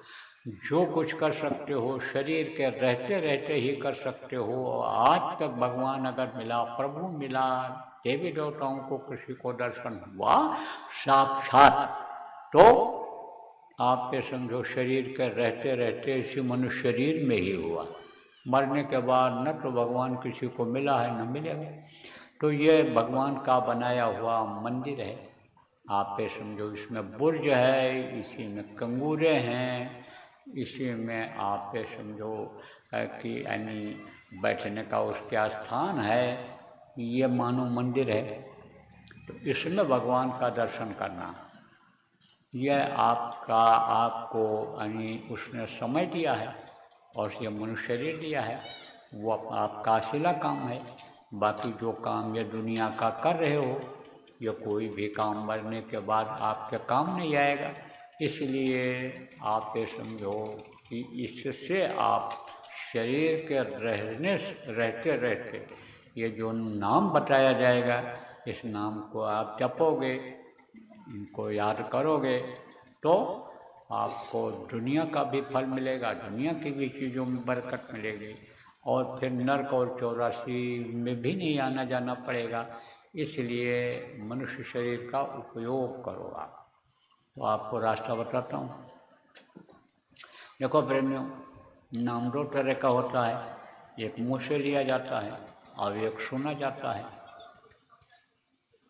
जो प्रभु है वो अनाम है, उसका कोई नाम नहीं है। शब्द जो वहाँ से निकल रहा है, आवाज़ जो आ रही है, वही उसका सब कुछ है, वही रूप है, वही नाम है, वही सब कुछ है। तो वो ये शब्द भेदी नाम कहलाता है। शब्द यानी भेदी नाम कहलाता है, जो इसका भेद जानते हैं। आप ये समझो शब्द को जानते हैं, शब्द को परखते हैं, शब्द पारखी जिसको कहा जाता है, आप ये समझो वही इस रास्ते को बता सकते हैं। उन्हीं को लोगों ने अपनी भाषा में गुरु कहा है, मुर्शिद कामिल कहा है, उन्हीं को स्पिरिचुअल मास्टर कहा है, उन्हीं को आप समझो कि यानी सदगुरु कहा है। तो यह हमेशा रहे हैं। जैसे हमारे गुरु महाराज बहुत लोगों को नामदान दिया, बहुत लोगों को रास्ता बताया, बल्कि रास्ते पर चलाया, मदद किया, मंजिल तक पहुंचा दी, जन्म मरण से छुटकारा दिला दिया। अब जब वो जाने लगे, जाने से पहले ही मुझ न चीज़ के लिए हुक्म देकर गए थे, तो मैं भी नामदान देता हूँ। नाम को दान में देता हूँ, अब आप ये समझो कि नाम के कोई महिमा का ही वर्णन नहीं कर सकता है। और राम को जिनको भगवान के रूप में गोस्वामी जी महाराज ने लोगों के सामने प्रकट किया, और उस समय के वो भगवान थे भी त्रेता युग के, उनके लिए नाम के लिए उन्होंने कहा गोस्वामी जी महाराज ने कि राम न सकहि नाम गुण गाई, और कहन लग करो मैं नाम बढ़े। तो अब इस नाम की कीमत कोई कैसे क्या दे सकता है? और सवाल यह है कि आपके पास कोई चीज़ होगी वही तो दोगे। तो ये रुपया पैसा, ये जो चीज़ें हैं, ये कीमती चीज़ें जिनको आप मानते हो, उससे वो नाम मिल नहीं सकता। उससे कितना कीमती है यह नाम। अगर अंदर में जग जाए आपके, तो कितने हीरे मोती आपके कदम चूमेंगे, कितनी ज़रूरत होगी जो इच्छा की नहीं मनमाही। और गुर प्रताप का दुर्लभ नहीं, फिर कोई चीज़ दुर्लभ नहीं होगा। तो आपके पास क्या है कि क्या दे सकते हो इसके बदले में? कुछ नहीं। अरे जो होगा वही तो दोगे। अब आप ये समझो कि यह भी व्याख्या में आता है, यह भी लिखा पढ़ा में आता है कि संत न भूखा तेरे धन का, और उनके तो धन है नाम रतन का, पर तेरे धन से कुछ काम करावें, भूखे दुखे को खिलवाएं। अब देखो इसका अर्थ समझा ध्यान। जैसे आप के लिए ये जगह बनाई गई, ये देखो छाया कर दिया गया, अब आप यहाँ पर आए हो, बैठे हो और सत्संग सुन रहे हो, तो ये किसके काम आ रहा है? अब ये कैसे बना? थोड़ा बहुत आप लोग जो झोली में डाल देते हो, गोलक में डाल देते हो, उसी से यह आपके लिए ही यह आपका काम करवा दिया जा रहा है, आपके लिए ही आपका फायदे का जगह बना दिया जा रहा है। तो पर तेरे धन से कुछ काम कराऊँ, भूखे दुखे को खिलवाऊँ। जैसे आप लोग भंडारा चलाते हो, बहुत से तीर्थ स्थान ऐसे हैं, टूरिस्ट प्लेस जिनको कहते हो, दार्शनिक स्थान है, वहाँ भंडारा आपके चल रहे हैं, चलाते रहते हो। तो वो यानी भूखा आदमी पहुँचता है वहाँ, गरीब अमीर की बात नहीं है। भोजन नहीं मिला, सफ़र में पहुँचा मान लो तीर्थ स्थान पर, रात को 11 बज गया, बड़ा ही आदमी है, तो कहाँ खाएगा? तो भूखे दुखे को खिलवा देते हो आप। कई भंडारे ऐसे चल रहे हैं, कभी भी लोग पहुँचे आश्रम पर जो भंडारा चल रहा है, और रात को भी कोई आ जाए तो उसको कोई ना कोई मिल ही जाता है। तो ऐसे ही, और ये धन की भूख नहीं होती है। आप ये समझो प्रेमियों, कमी नहीं आती है। देखो प्रेमियों, आप जो पुराने लोग हो, देखो एक वक्त ऐसा था, मेरे पास कुछ नहीं था, झगड़ा झंझट बचाने के लिए जब मैं गुरु महाराज शांत हुए, शरीर छूटा और वो जगह छोड़ा, समझा, तब मेरे पास क्या था। लेकिन अब देखो सब होता चला जा रहा है, जहाँ जैसी ज़रूरत होती है वैसा होता चला जा रहा है। कारण क्या है? कारण यही है कि मोह नहीं कर रहा हूँ। मोह करूँगा तब तो उसमें फंस जाऊँगा। इसलिए आप ये समझो सब होता चला जा रहा है। कहते हैं ना, नियत से बरकत होती है, तो नियत सही रखने पर बरकत होती चली जा रही है, थोड़े में ही बहुत होता चला जा रहा है। तो मोटी बात आप ये समझो कि दान में दिया जाता है नाम को। तो आपको नाम बताऊंगा, तो ये 5 नाम है। अब जिसका नाम है उसका रूप होता है, उसका स्थान होता है, उसकी आवाज़ होती है। जैसे आपका नाम है, आपका रूप ये चेहरा है, और यह स्थान है जहाँ आप रहते हो, कहीं रहते हो, आप बोलते हो, आपकी आवाज़ है, और आपका चेहरा है। अलग अलग देखो नाम है, अलग अलग चेहरा है, बनावट है। इतने आदमी बैठे हो, लेकिन चेहरा किसी का किसी से मिलता है? नहीं मिलता है। लाखों में जल्दी चेहरा नहीं मिलता है। सोचो आदमी बना सकता है ऐसा? कितना सांचा बनाया होगा उसने, कितना अन्य शब्दों की इस तरह की व्यवस्था बनाई होगी कि कुछ न कुछ फर्क सबके चेहरे में है। तो आप ये समझो कि जिसका नाम होता है उसका रूप होता है, उसका स्थान होता है, और उसकी होती है आवाज़। ऐसे ही अब 5 नाम है, 5 रूप है, 5 स्थान है, 5 की आवाज़, ये मैं अभी आपको बताऊंगा, समझाऊंगा। जितना भी आप याद कर सको याद कर लो, जो न याद हो पावे उसका लिखा हुआ कागज़ यहीं आपको मिल जाएगा। न मिल पावे तो आप पुराने लोगों से पूछ करके लिख लेना और याद कर लेना, याद कर लेना। और याद जब हो जाएगा तब जैसा अभी आपको बताया जाता है वैसा करना।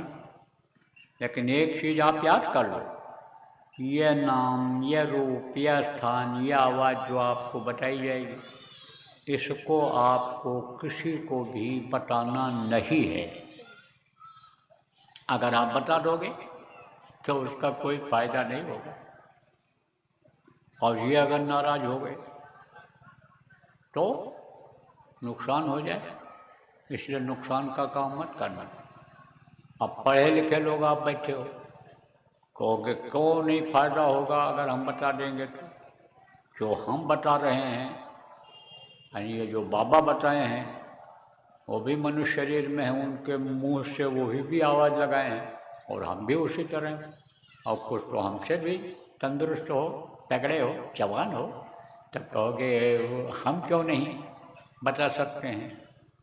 देखो प्रेमियों, जिसको अधिकार होता है उसको पावर होता है, ताकत होती है, शक्ति होती है, दी जाती है। प्रकृति प्रदत्त जिसको कहते हो, ईश्वर देता है, प्रभु देता है, गुरु देते हैं वो शक्ति, और वो काम करती है। अब आपको बता दें उदाहरण देकर, आप किसी दफ्तर में चले जाओ, बड़े अधिकारी के ऑफिस में चले जाओ, तो वहाँ पर कई लोग मिलेंगे काम करते हुए। क्लर्क होंगे, चपरासी होगा, चौकीदार होगा, अधिकारी होगा। अब किसी क्लर्क से कहो, बाबू से या चपरासी से कि साहब को एक थप्पड़ मारो, तो मारेगा? नहीं मारेगा।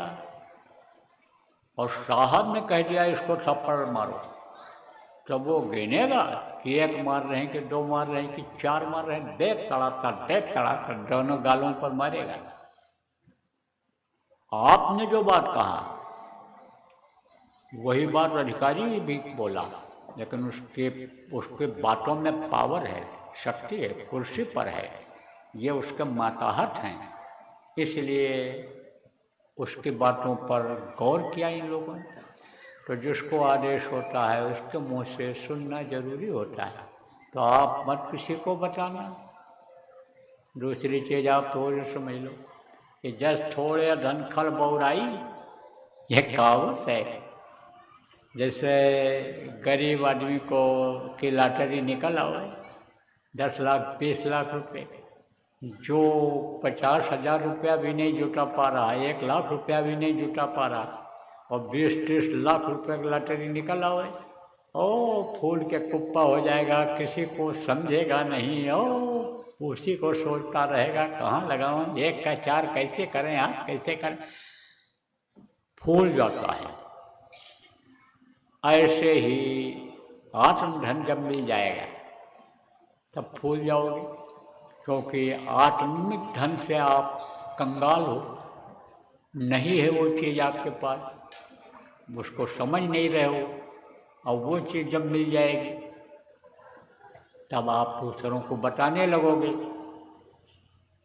और जैसे बताओगे तैसे चला जाएगा। अब देखो सरल भाषा में आपको समझा दें। समझो आप कि आँख से देखने को ध्यान कहते हैं, और कान से सुनने को भजन कहते हैं, और माला जपने को सुमिरन कहते हैं। तो ये तीनों चीज़ आपको बताऊंगा। सुमिरन करना बताऊंगा, ध्यान लगाना बताऊंगा, और भजन करना बताऊंगा। अब आप जब भजन करोगे, ध्यान लगाओगे, तब आपको अंदर में कुछ दिखाई पड़ेगा। ऐसी चीज़ें दिखाई पड़ेंगी जिनको कभी आपने देखा नहीं, और सुंदर सुंदर चीज़ें दिखाई पड़ेंगी, अच्छी चीज़ें दिखाई पड़ेंगी, कीमती चीज़ें दिखाई पड़ेंगी। तो आप उसको जल्दी हजम नहीं कर पाओगे। एक हीरा जो कभी देखा नहीं, जब आप हीरे का पहाड़ देखोगे ढेर लगा हुआ देखोगे, सोने का पहाड़, सोने की जैसी धरती ही आपको दिखाई पड़ जाए मान लो, तो हजम कर पाओगे? बताने लग जाओगे दूसरों को कि अरे तुम क्या देखे, वहाँ ऐसा दिखाई पड़ता है, ऐसा होता है। तो जब बता दोगे तो बंद हो जाएगा, फिर दिखाई नहीं पड़ेगा। रेडियो में गाना तब बाजा बजता है, सुन करके मस्त हो जाते, हाथ पीटने लगते हैं। क्यों? क्योंकि कहते हैं मस्ताना बाजा बज रहा है। अब आप सोचो कि आदमी के बजाए हुए बाजा में इतना आनंद आता है, इतनी मस्ती आती है, तो जो ऊपर का बाजा बिना बजाए बजता है वो तब उसमें कितना आनंद आता होगा, मस्ती आती होगी। बिना बजाए निश्चिंत बाजे, घंटा, शंख, नगारी, उसको जब देखोगे तब मस्ती आएगी कि नहीं आएगी? जमीन पर देखो महल बना हुआ है, घर बना हुआ है, बढ़िया कोई घर बना लिया और देखते रहते हो, देखो कितना बढ़िया घर बना हुआ है, और बिना भूमि एक महल बना है।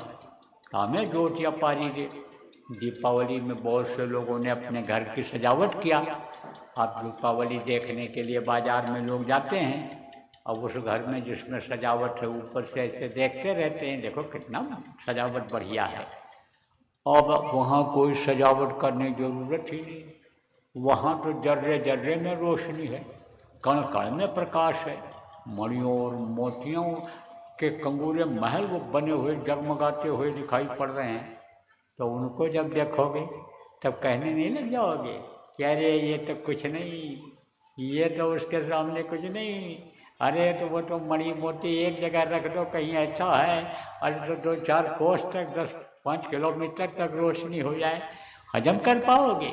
नहीं हजम कर पाओगे। बता दोगे और जैसे बताओगे बंद हो जाएगा। और वो मस्ताना बाजा जब सुनोगे अंदर का जिसको प्रभु बजा रहा है तो मस्त हो जाओगे, जब बताने लग जाओगे। जो सुनेगा, चाहे स्त्री हो चाहे पुरुष हो, आप जो भी नामदान लिए हो या ले रहे हो, किसी को बताना मत, ये चीज़ रट लो, याद कर लो। तो न तो नाम रूप स्थान आपको बताना है और ना ही आप ये समझो कि जो देखो या सुनो अंदर में उसको किसी को बताओ, नहीं बताना है उसको। अब आप ये समझो कि थोड़ा परहेज करना पड़ेगा। डॉक्टर जब दवा देता है तो परहेज भी बताता है, और परहेज जो कर ले जाते हैं उनको ज़्यादा जल्दी दवा फायदा कर जाती है। परहेज अगर नहीं करते हैं तो दवा की कीमत, दवा का असर कम होता है। दवा तो फायदा करती है, फायदा सबको करती है, लेकिन परहेज के साथ अगर दवा कर लिया जाए तो मर्ज खत्म हो जाता है। मर्ज की वजह से जो तकलीफ होती है वो खत्म हो जाती है। तो परहेज कर ले जाओगे तो ये रोना धोना, ये जो संकट है आपका खत्म होगा। इसलिए परहेज करना जरूरी रहेगा। अब आपके पास कोई भी अनाज है, मोटा है, महीन है, खाओ जितना हजम कर सको। दूध घी है आपके पास, आप खाओ, इंतजाम कर सकते हो, खरीद कर खा सकते हो, खाओ। किसी का मार के मत, छीन करके मत अच्छा खाना। आपके पास अच्छा घर है, अच्छे घर में रहो। किसी का कब्जा कर करके या किसी का ठग करके घर अच्छा रहने का मत कहना। यानी समझो अच्छा घर यानी कब्जा करके, ठग करके, और उसमें मत रहना। अपने मेहनत और की कमाई से जो भी आपने काम किया है, जैसी भी व्यवस्था है आपके यहाँ वैसे लो। हमारी तरफ से कोई यानी समझो कि रोक नहीं है। आप ये समझो हम न किसी का जाति छुड़वा रहे हैं, न धर्म छुड़वा रहे हैं, न हम किसी को हिंदू को मुसलमान बना रहे हैं, न मुसलमान को हिंदू बना रहे हैं, न ब्राह्मण को क्षत्रिय को, कुछ नहीं। आप जहाँ अपनी जगह पर हो रहो, जहाँ आप खाते हो उन्हीं के साथ खाओ, लेकिन शाकाहारी भोजन खाना। लड़का लड़के का आप शादी ब्याह जहाँ करते हो वहीं पर करना, उसके लिए कोई मनाही नहीं है। लेकिन मनुष्य का जो भोजन है शाकाहार, उसको आप खाना, किसी भी पशु पक्षी का मांस आप मत खाना, नहीं तो सजा मिल जाएगी। मारने वाले, काटने वाले, पकाने वाले, खाने खिलाने वाले, सबको सजा मिलती है, समझ लो बच्चियों। कहोगी हम तो खाते नहीं हैं, पति परमेश्वर के लिए अपने हम बना देते हैं। किस बात के पति परमेश्वर जो मांस खाते हों? अरे उनसे तो हाथ जोड़ दो, प्रार्थना कर लो, कह दो छोड़ दो मेरे पति परमेश्वर, नहीं सजा मिल जाएगी तुमको, कुदरती सजा मिल जाएगी। और हमको भी जब बीमारी आएगी, जब सिर में दर्द होगा, पेट फटने लगेगा, तो हमको भी रात भर जगना पड़ेगा। कर्मों की सजा से आज तक कोई बच नहीं पाया, और कर्मों की सजा तो भैया भोगनी पड़ेगी। इसलिए ये बात उनको समझाओ, न समझाओ तो लाया करो सत्संग में, हम यहाँ समझाएंगे, लेकिन घर में बनाना मत, नहीं तो आप भी पाप के भागीदार बन जाओगे। इसलिए बनना नहीं चाहिए। अब तो शाकाहारी रहना, और ऐसे नशे का सेवन मत करना कि जिससे बुद्धि खराब हो जाती है। और ये देखो मछली क्या है, यह पानी की सफाई के लिए बनाई गई है। कोई भी गंदी चीज़ आप डाल दो पानी में तो मछली उसको खा जाती है, मर जाती है, तब पानी के ऊपर तैरती है। तब उसको कौन खाता है? गिद्ध और कौवा, मांसाहारी पक्षी, मांसाहारी जानवर जो पानी में रहते हैं वो खाते हैं, यह उनका भोजन है, आपका भोजन ये नहीं है, आपका भोजन नहीं है। इसलिए मछली मत खाना। अंडा तो बहुत ही खराब चीज़ है। ये माताएं मासिक धर्म होती हैं, खराब खून इकट्ठा हो जाता है तो बच्चा बन जाता है। मुर्गियों का खराब खून इकट्ठा हुआ, अंडा बन गया है, बहुत गलत। आप पे समझो, जो डॉक्टर ये कहते हैं कि इसका स्वास्थ्य खराब है, कमज़ोर है, इस बच्चे को अंडा खिलाओ, कभी मत खिलाना, कभी तंदुरुस्त नहीं हो सकता है। और जब से ये अंडा खाने लगे नौजवान लोग, अरे हवा में उड़ने लायक बॉडी इनकी हो गई, शरीर हो गया कि तेज हवा चले तो उड़ जाए। कारण क्या है? गर्म चीज कोई खा लो तो निकलता है, किधर से निकलता है? नीचे मल के रास्ते से मल पतला हो जाता है। आप ये समझो किसी न किसी सुराख से निकलेगा।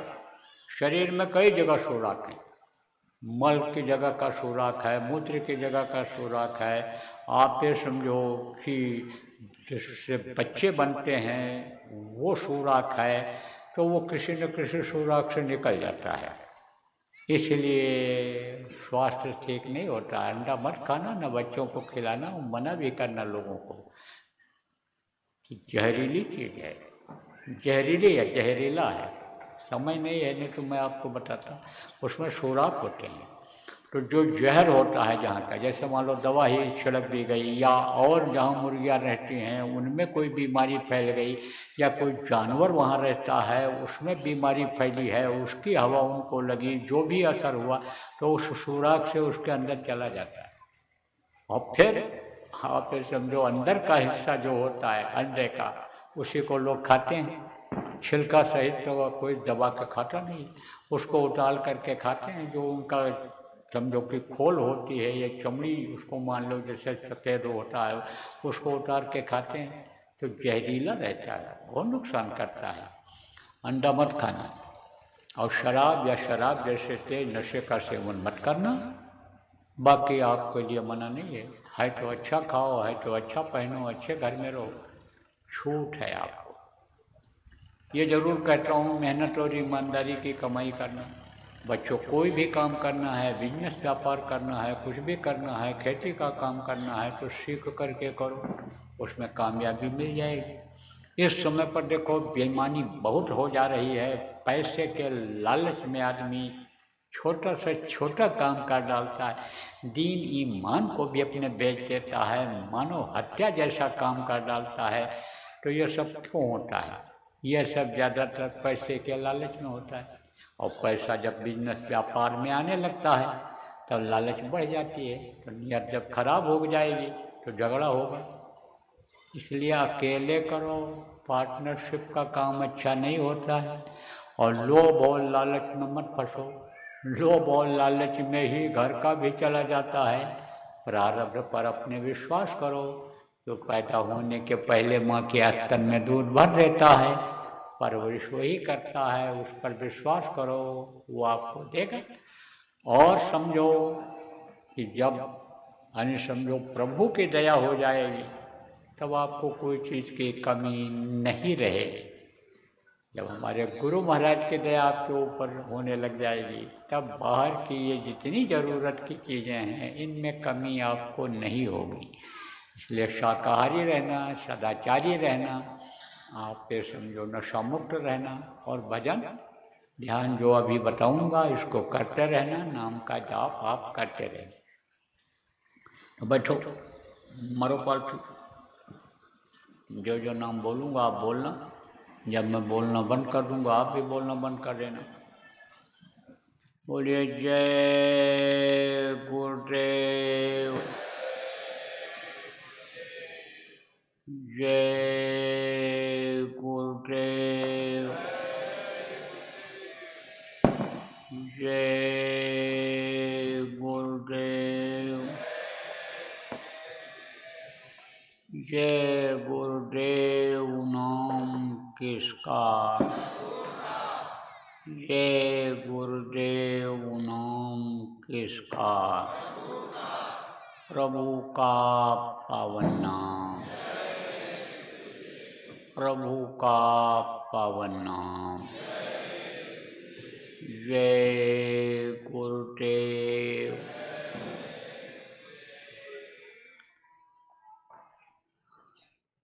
मेरे प्यारे गुरु दातार, मंगता द्वारे खड़ा,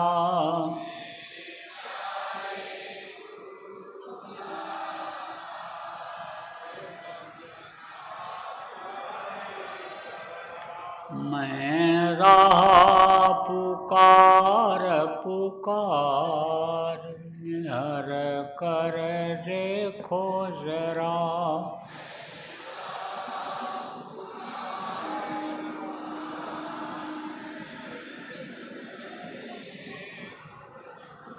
मोहि दीजय भक्ति दान, काल दुख बहुत दिया,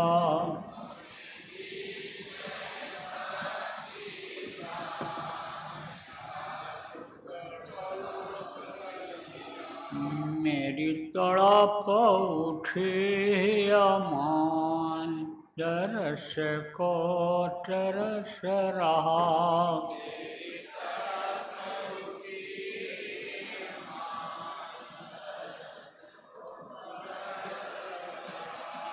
बरसावो घटाय पार, प्रेम रंग दीजे बहा,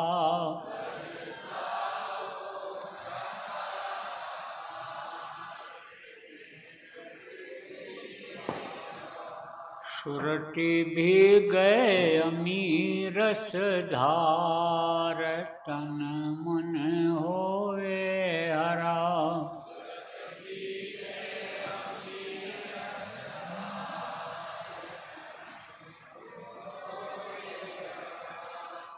मेरा जीवन सफल हुई जाए, तुम गुण गाऊं सदा,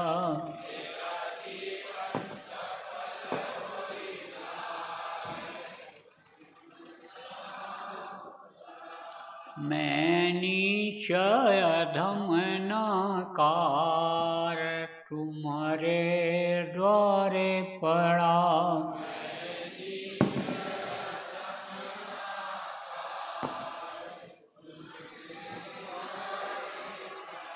मेरी बिनती सुनो डर प्यार, घट गाओ दया,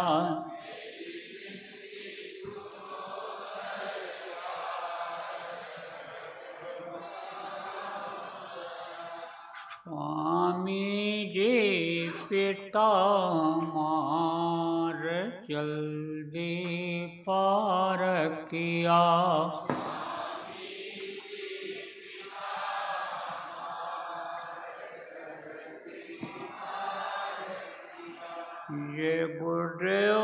स्वामी पिता हमारे जल्दी पार करो।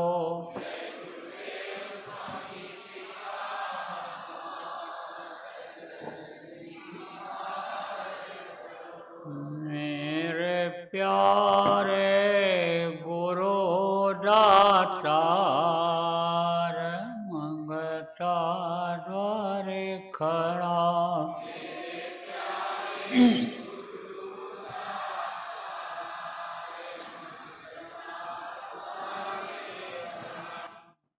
रहा पुकार पुकार निहर कर देखो जरा।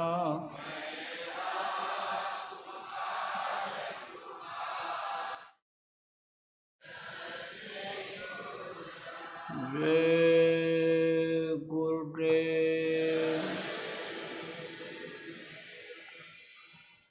जय गुरुदेव,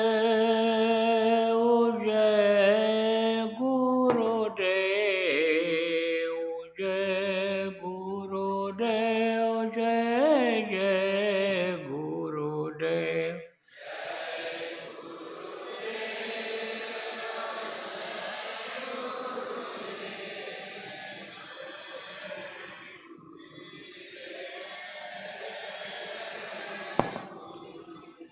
जय गुरुदेव, जय गुरुदेव, जय गुरुदेव, जय जय गुरुदेव।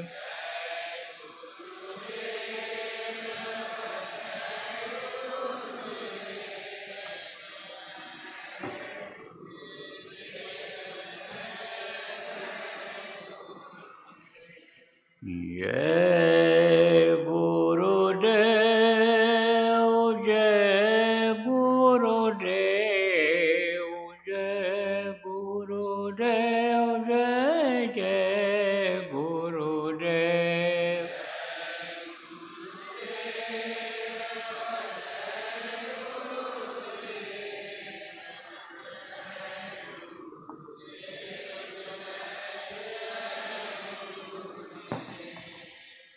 जय